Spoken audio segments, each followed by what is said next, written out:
কোটেশনের মধ্যে হচ্ছে আপনি কোটেশন যদি কোনো ইউজারকে আপনি কোটেশন পাঠান তাহলে কিসের ভিত্তিতে পাঠাবেন? সেটা হতে পারে হচ্ছে আপনার কোনো পণ্যর জন্য কোটেশন পাঠাচ্ছেন, অথবা আপনি কোনো সার্ভিস যেটা আমরা এড করছিলাম সেই সার্ভিসের জন্য কোটেশন পাঠাচ্ছেন। যেকোনো একটা মাধ্যমে তো কোটেশন পাঠান। সেক্ষেত্রে আপনি ক্রিয়েট কোটেশনে যাবেন। ক্রিয়েট কোটেশনে যাওয়ার পরে হচ্ছে কোটেশনের সাবজেক্টটা দিবেন। ধরুন আমি দিলাম টি-শার্ট। এখানে কাস্টমার কে? কাস্টমার আমাদের কাস্টমার নেই। মানে কাস্টমার তো আপনার প্রয়োজন। কারণ আপনি কোটেশন যাকে দিবেন সে তো অবশ্যই আপনার কাস্টমার, তাই না?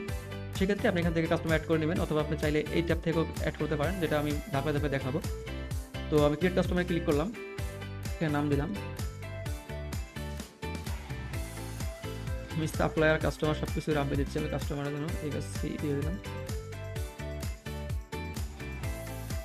হ্যাঁ, কাস্টমার কিন্তু এড হয়ে গেছে। সি মানে কাস্টমার বোঝাচ্ছে, কারণ সাপ্লায়ার যেহেতু আমি এটা সেম নাম দিয়েছি এজন্য সি দিলাম লাস্টে, যাতে বোঝাতে কাস্টমার। তো কোটেশনটা হচ্ছে আপনি কবে দিচ্ছেন সেই ডেটটা এখান থেকে বাছাই করবেন। আমি ক্লিক করলাম। ক্লিক করে ধরেন আজকে দিচ্ছি, তো আমি 15 তারিখে বাছাই করে নিলাম। কারেন্সি আপনি দিতে পারেন বিডিটি, এবং আপনার যদি ইউএসডি হয় দিতে পারেন, ইচ্ছা। তো সিলেক্ট সার্ভিসে ক্লিক করবেন। এখানে যদি আপনি সার্ভিসের ভিত্তিতে কোটেশনটা পাঠান তাহলে আপনার সিলেক্ট সার্ভিস সিলেক্ট করতে হবে, বাছাই করতে হবে। এবং যদি কোনো প্রোডাক্টের বিনিময়ে কোটেশন পাঠান তাহলে এখান থেকে সিলেক্ট প্রোডাক্টে ক্লিক করে প্রোডাক্টটা বাছাই করে নেবেন আর কি। তো ধরুন আমি হচ্ছে সার্ভিসের জন্য দিচ্ছি কম। দেখেন আমাদের সার্ভিস কিন্তু মূল্য সেট করেছিলাম 499 টাকা। এখানে সেই মূল্যটা চলে আসছে। তো আপনি চাইলে এখান থেকে ডিসকাউন্ট দিতে পারেন। এখন হচ্ছে আপনি সার্ভিসের জন্য কিছু লিখতে পারেন, ডেসক্রিপশন। তারপর হচ্ছে কোয়ান্টিটি আপনি কত পিস দিচ্ছেন। যেহেতু এটা সার্ভিস সেক্ষেত্রে একটাই তো হবে, তাই না? যদি পণ্য হতো, প্রোডাক্ট হতো, তাহলে হচ্ছে আপনি কোয়ান্টিটি বাড়াই দিতে পারতেন বা বাড়াইতেন, এটা আপনার বিষয়। তো আমি হচ্ছে এখানে নোট দিতে পারি, দিচ্ছি না। টার্মস কন্ডিশন তো আগেই দেওয়া আছে আমাদের।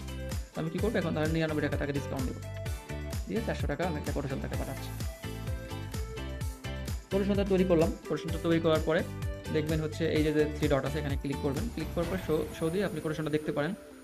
এটা হচ্ছে আপনার কোটেশন। আপনি এত টাকার সার্ভিস দিচ্ছেন। এটা সার্ভিসের নাম, কোয়ান্টিটি এবং মূল্য। টোটাল এত, আপনার ডিসকাউন্ট দিচ্ছেন এত, গ্র্যান্ড টোটাল এত। ঠিক আছে?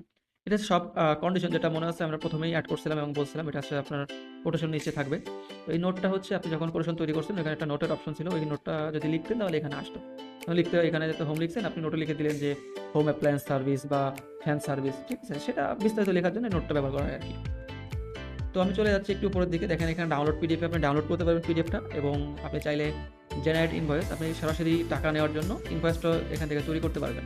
তো আমি যদি হচ্ছে জেনারেট ইনভয়েস দেই, এখানে টোটাল অ্যামাউন্ট 400 টাকা। আমি সরি, এটা হচ্ছে আপনি টাকা নেওয়ার জন্যও দিতে পারেন, এবং টাকা সে দিয়েছে, আপনার কাছে অল্প কিছু ডিউ আছে, তো সেটার জন্য দিতে পারেন। ধরেন সে দিতে হচ্ছে 300 টাকা দিলে, আমি হচ্ছে পেমেন্ট মেথড দিয়েছে ক্যাশ, আমি এটা জেনারেট করলাম ইনভয়েসটা জেনারেট করে তাকে দিয়ে দিলাম।